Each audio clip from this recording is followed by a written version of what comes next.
murang libro. Alam naman natin dito ho sa Moraita, sa University Belt ay nakakabili ho ng mga murang libro. Karamihan ho sa mga mabibili dito ay yung mga second-hand books o yung mga pinaglumaan na ng mga libro. So nabibili na ho sila sa mas murang halaga, higit pa po sa kalahati nung original price ang mabibili ninyo mga second-hand books. So pero kailangan pag bumibili kayo ng mga second-hand books, busisiin yung mabuti. Baka kulang-kulang yung pahina, baka marami na hong sulat, may mga pilas-pilas na pahina. So, kailangan ho ay maging mabusisi dito. At sa mga maganda ho rito, maaari ho kayong magdala ng mga librong pinaglumaan ng inyong mga anak. Pwede nyo i-trade in.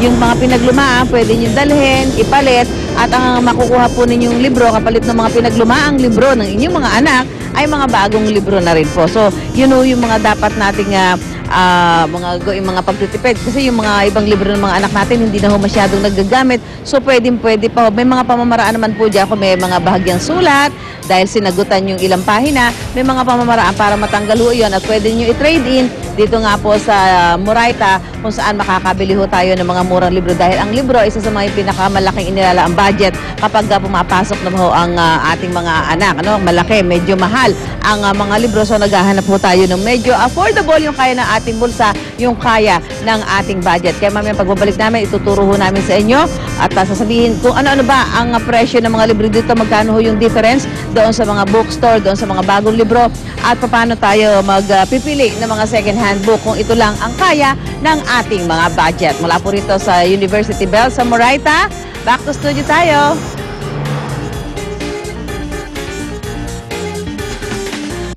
Maraming salamat, Ms. Sue. Samantala, nagpapatuloy naman ang mga wildfire sa Arizona State sa Amerika.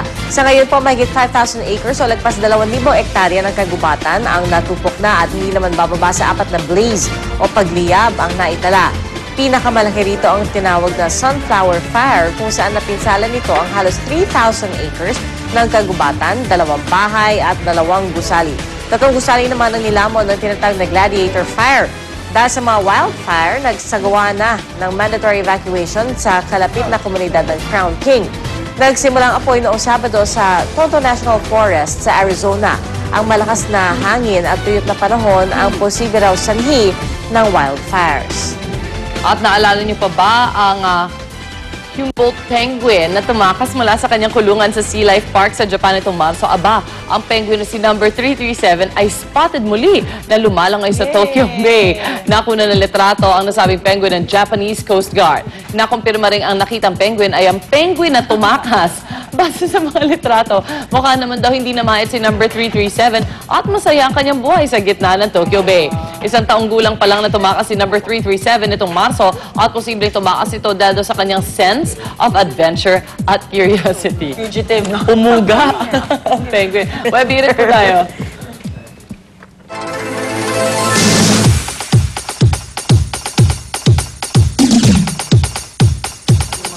Well, good morning. Good morning, Drew, and welcome back. Alam mo, napapanood ko lang tong web hirit sa TV, tapos ako nandito na ako ngayon, nakatayo, nakaharap sa internet, internet sa computer. Sa computer? See, di ko pa alam kung ano ibig sabihin ng internet. Ano ba? I feel so honored. Ang aga. Grabe. Ngayon ikaw ang hihirit. Ako hihirit yan. Okay.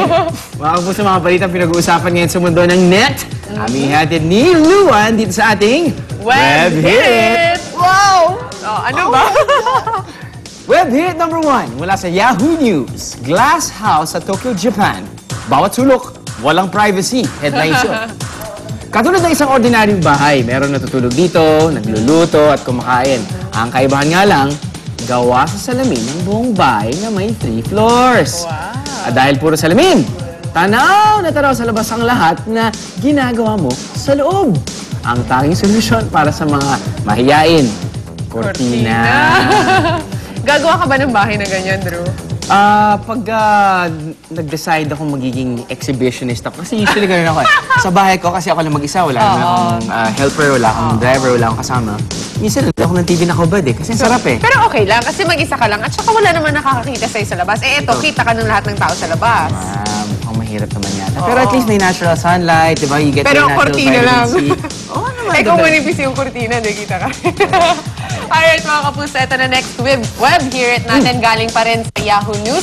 underwater hotel planong itayo sa Dubai. Yun. Base sa mga plano, ang kalahati raw ng hotel ay nakalubog po sa gitna ng karagatan habang ang itaas na bahagi naman ay nakalutang. Magkakaroon po ito ng 24 rooms at meron ding restaurant, spa at special recreation area. Sa underwater daw. Puro underwater Solid lang. yan, solid. Kapag naitayo na nga po ang pambihirang hotel na ito, siguradong ma-enjoy daw talaga ang mga ng bisita dahil sa magandang view ng paligid na puno ng coral reefs at iba pang sea creatures. Wait, so sa Dubai, ang tallest building which is the Burj Khalifa. Yes. Ngayon naman, gumagawa sila ngayon ng... Panibago. I guess the Underwater deepest. naman. Oo, deepest Diba? naman. Wow, So, anong gagawin mo dun solid. sa- Maganda yun, dahil for example, Underwater, sabihin no? natin, nasa room 102, whatever, sabihin natin sa first floor, second floor. Ba, yung salamin mo, View. makikita mo yung mga isda. So, paano kaya yung parking ng ano? Yung parking ng alin? Submarine. Ng submarine. Submarine, pababa. Yan. At yan po muna mga balitang may init na pinag-uusapan online sa ating Web hit! I shed a tear. I like it. Okay, mga kapuso, narito naman po ang ating hirit panahon ihatid sa atin ni Love Anover. Love it.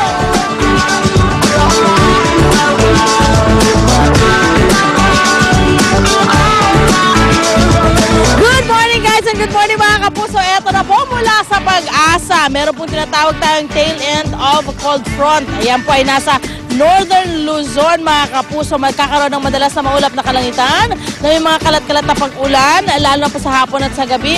Ang Hilaga at Gitnang Luzon kasama na po ang Mindanao. Apektado naman po ng Intertropical Convergence Zone o hangin mula po sa Northern at Southern Hemisphere na nagsasalubong po yan sa equator, nagdudulot po yan ng ulap at ulan ang Mindanao. Pero yung dulong Hilagang Luzon, ang nakaka-apekto sa kanya ay yung pong ating tail end ng cold front. Kaya magkakaroon naman po kayo dyan ng mga malawakang pag-ulan, magkakaroon po ng mga pagkulog at pagkidlat na pwede pong magdulot ng landslide at flash flood. Kaya ingat-ingat po kayo dyan sa may dulong Hilagang Luzon. Ang natitirang bahagi naman po ng ating bansa, kasama na po ang Metro Manila, magkakaroon ng bahagi hanggang sa maulap na kalangitan na may mga pulupulong pag-ulan lalo na po sa hapon o sa gabi. Sunrise natin, 5:28 ng umaga. At ang ating sunset ay 6:17 ng hapon. Nagpaparamdam na po ang ating kalamigan. Ibig sabihin, medyo pumapasok-pasok na po. Nararamdaman na natin ang ating hanging habagat. Ito naman po ang ating iba pang weather condition and temperature sa iba pang bahagi ng Pilipinas. Tandaan niyo po mga kapuso, sa kahit ano pa mga hamon ng panahon, manatiling alerto at mahinahon. Happy birthday, A ng Clicks!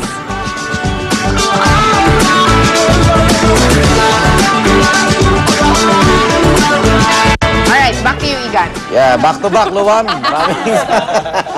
Walang bibitaw sa pagtambay mga igan dito sa paborito niyong morning show sa telebisyon. Ito ang Unang Hirit!